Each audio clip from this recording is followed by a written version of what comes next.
And we are here with multi-platinum music producer Dupri. What's the deal, man? Thanks for having me, bro.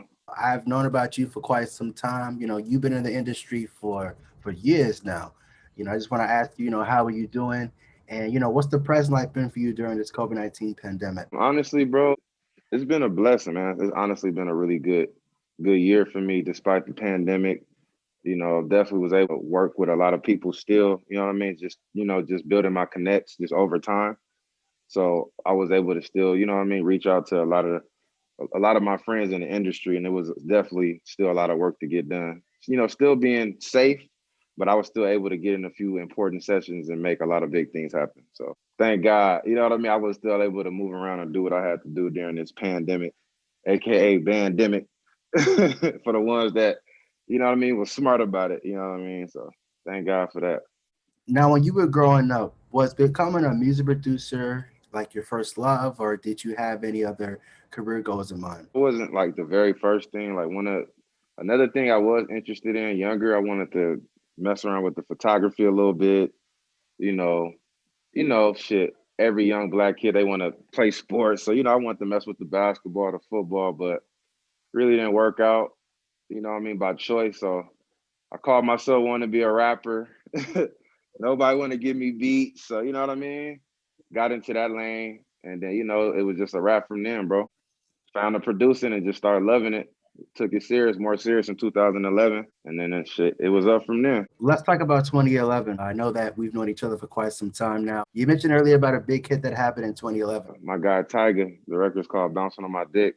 It came out on one of his random mixtapes he dropped. It was crazy. I think it was called "Bitch I'm the Shit." Yeah, "Bitch I'm the Shit." So how that came about from my guy from Long Beach. His name is Pookie fucking Rude. A friend of mine. He reached out. You heard of the group called Cold Flames out of Long Beach? Well, yeah.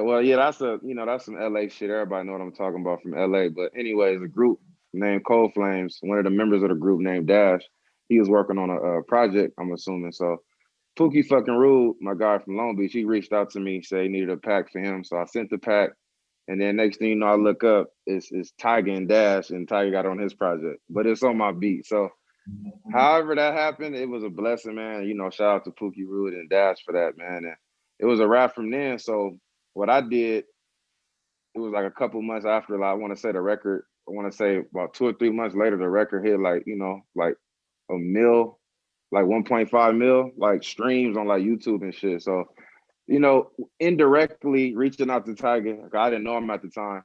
I just posted the record, tagged him in it, and then I'll say like a couple hours later, he reached out in the DM. You know what I mean? Like wanting to work. It was up from there. Now we platinum. Shit.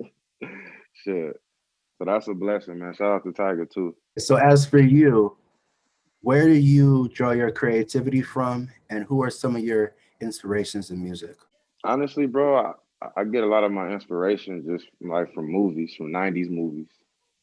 You know what I mean? House Party 2, you know what I mean? Or watching like just like all '90s nostalgia, you know what I mean? '90s shows, Martin, you know what I mean? I don't know, like it was a lot of good music, a lot of good sounds in those, you know what I mean? Those movies and shows from the '90s. So I get inspired from that. As far as like producers and musically, I grew up on, of course, Dr. Dre. That's like my number one. You know what I mean? Definitely looked up to him and his structure and how he did the whole Death Row and Aftermath. You know what I mean? Like his whole structure. I would say Dre, Pharrell, Timbaland, Battle Cat, Swiss Beats, because his beats was different. I feel like that's somebody that, you know what I mean. I definitely remind myself of because he a chameleon. He'll come with some crazy shit. Like he did shit for Beyonce. He'll go from DMX to Beyonce. You know what I mean? So, and that's why I feel like the lane I'm in. Like I can do anything, but y'all gonna know my sound. You know what I mean? So I definitely say like those producers and like I said, like the '90s nostalgia really inspire me when it comes to the music. You've been in the industry for quite some time now, starting since 2011. Let's talk about some of the songs that you produced. Your top songs that you produced. You Walk Through, featuring Rich Homie Quan, Oh yeah. which went gold platinum certified. You've also worked on 4 tracks on Tyga's legendary album, Vibrate featuring Swae, which went platinum certified. On Me featuring Lil Wayne, Maykherkhum, Should I Like, and just recently you did G-Eazy featuring Mulatto, Down, which has over 6 million views. Which one had that been your favorite and why? That's tough, man. I love all of them. All of them my babies, man. All of them good records, but if I had to choose my personal favorite, I would definitely have to say Walk Through. You know, for one, just the way it happened, you know what I mean? Like, brief story, like it was my first time getting flown to Atlanta. Shout out Legal Star, shout out T.I. They the ones that made that happen. It was just dope, like to have that experience. And for my first time, you know what I mean? I was able to meet a lot of people. You know what I mean? I was in the studio with a lot of people. You know what I mean? Ti, studio with Thug. Like, it was just crazy. Like a lot of people. Briefly, a lot of people don't know this, but it was one of my first times meeting Nip too. And it was crazy how I met him in Atlanta at DJ Drama Studio around this time. So it was just crazy. That whole time, that whole experience was crazy. So I would have to say Walkthrough because it wasn't it wasn't expected. You know what I mean? So it was just one of them like things you just really have to grasp. You really have to enjoy the moment and just be there. You know what I mean? And it was just a lot of things that played a part. Like I was honestly supposed to leave a little bit earlier, but something ended up happening to where we had, we ended up staying a little longer. My boy D Nice is signed on. He also produced for Tyga. He produced Faded with Tyga and Wayne, 2 times platinum. He was down there with me and he had to leave early and one of us had to stay, so I ended up being the one that stayed that day. I never forget, it was me, Problem, a couple other cats. We went there. We had ended up linking up with Ti. He ended up linking us with Rich Homie. Mind you, this is our first time meeting each other, right? We in the studio vibing out, and I play a couple records, but in my head, I'm like, I gotta play this man some other type of shit. We are in Atlanta. He can go to all these Atlanta producers. My goal was to just give him some innovative, something different that was just gonna feel different because he's from the South, I'm from the West. So just, but at the same time, still putting both sides together in one sound. I ended up creating Walkthrough. Shout out to Problem because he definitely had like a lot of input, like, like you should take that out or put that there. You know what I mean? So it was just dope.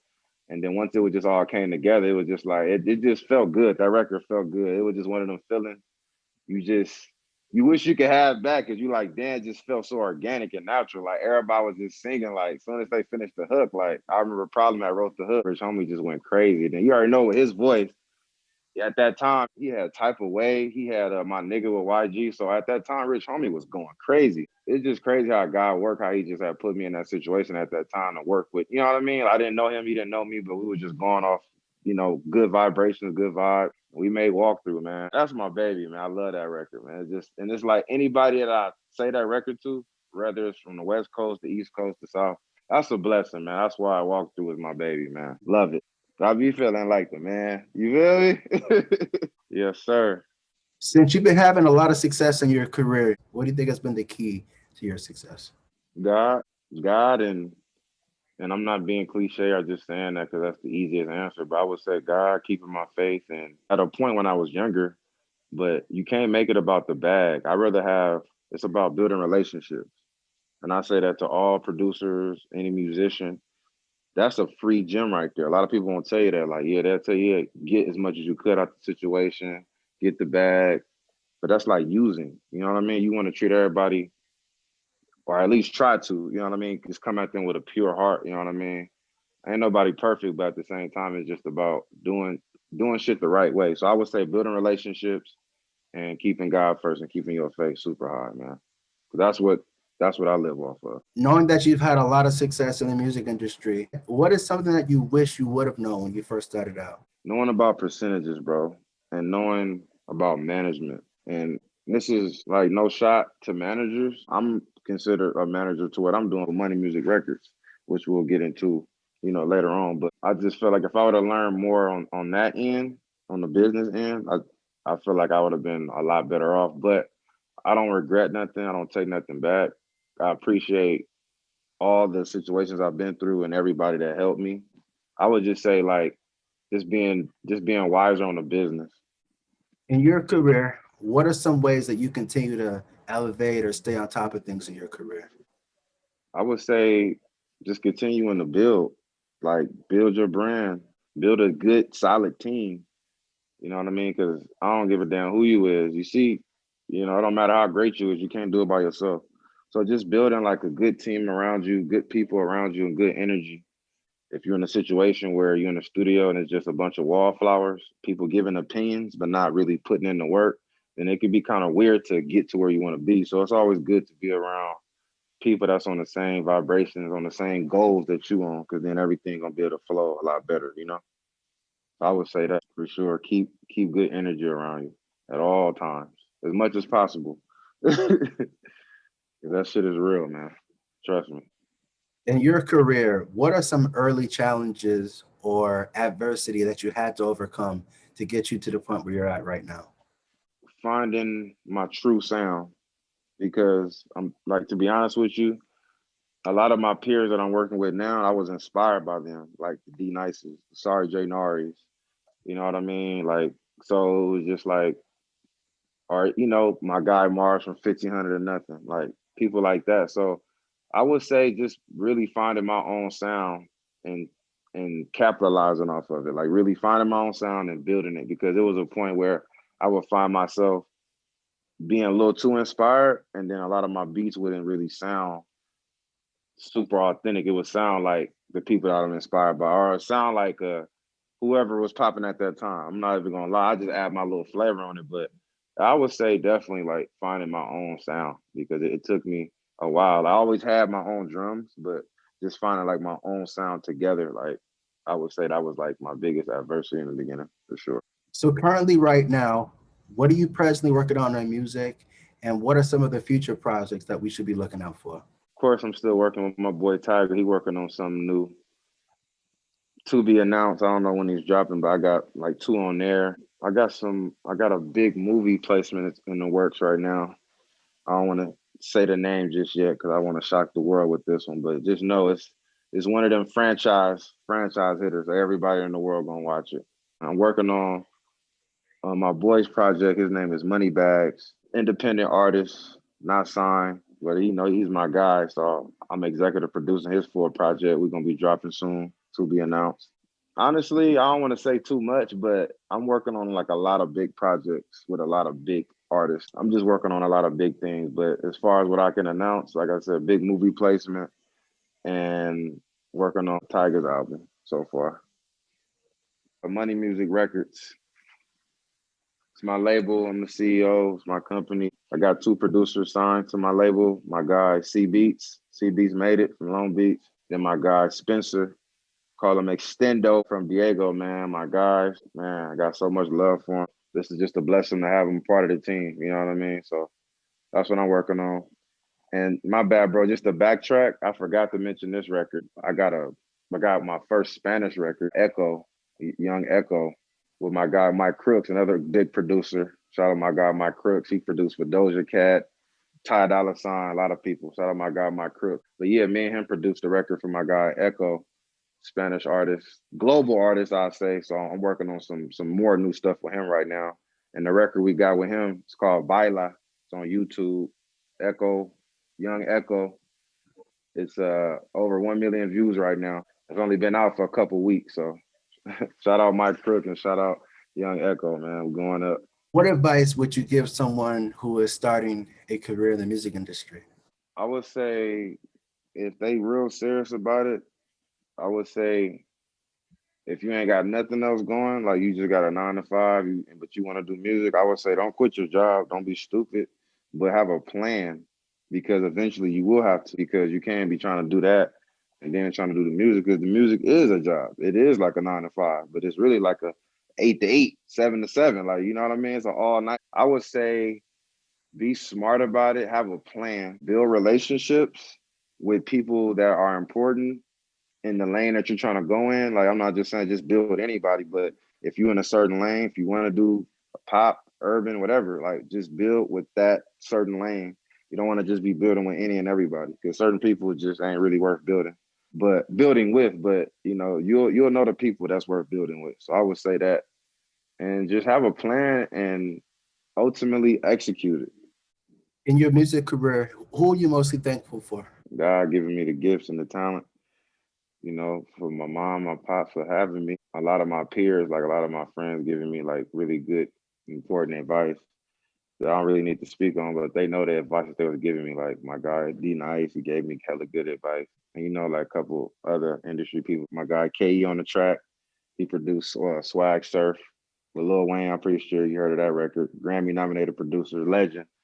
So he always give me really good advice. And then just on a personal level, I would say like, you know, my fiance, Essence, Danae Star, she already know what it is, man. My son. Honestly, I would just say, man, God, man, ultimately, once again, because without him, first off, he wouldn't, you know what I mean? None of this would be possible. Artist that gave me a chance, of course, my guy Tyga. A couple other, I don't want to go down a crazy list, but, you know, my guy Tyga, my boy G Perico, it's a lot of cats. My boy Mike Crook, very thankful for him. My boy Jay Nari, of course, my producer, C Beats, Spencer. Like it's just I can go down the list, man. But I'm thankful for everybody. Everybody know who they is, but those are the people that I'm gonna speak on. But I'm thankful for all of them, and I'm really, really thankful. You know what I mean? That God put me in this position.